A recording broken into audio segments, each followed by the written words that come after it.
Your nervous system freaking out is actually part of the quantum leap. This is happening for two reasons.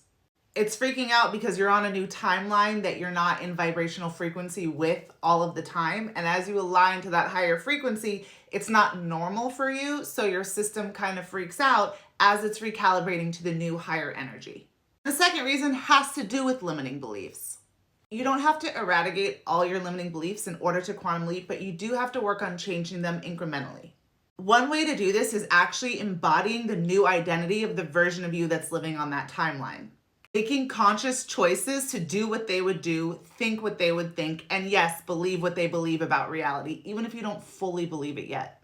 It's like practicing being that character, that version of you.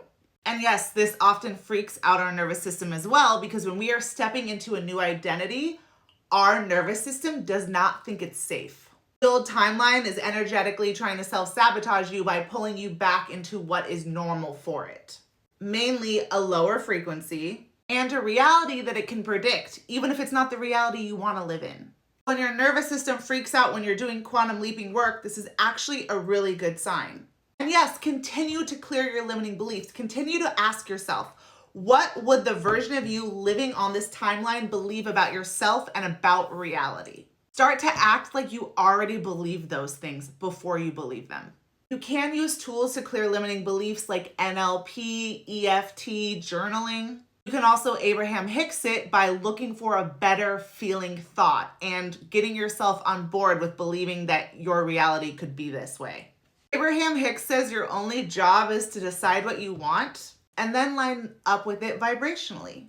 Step 2 of quantum leaping is actually deciding that you are going to live on this timeline, that you are going to be this version of yourself. Yes, work on clearing your limiting beliefs, but more so, start embodying the version of you that lives on that timeline. And when your nervous system freaks out, do some things to regulate it. And one of the things I do is I like to do an anchor where I look behind me and say, I don't live on that timeline anymore. And then I anchor into the new reality. I live on the timeline where everything always works out for me. I live on the timeline where I am this wealthy. I live on the timeline where I get to have whatever it is that is existing on the timeline you are jumping to. Much love.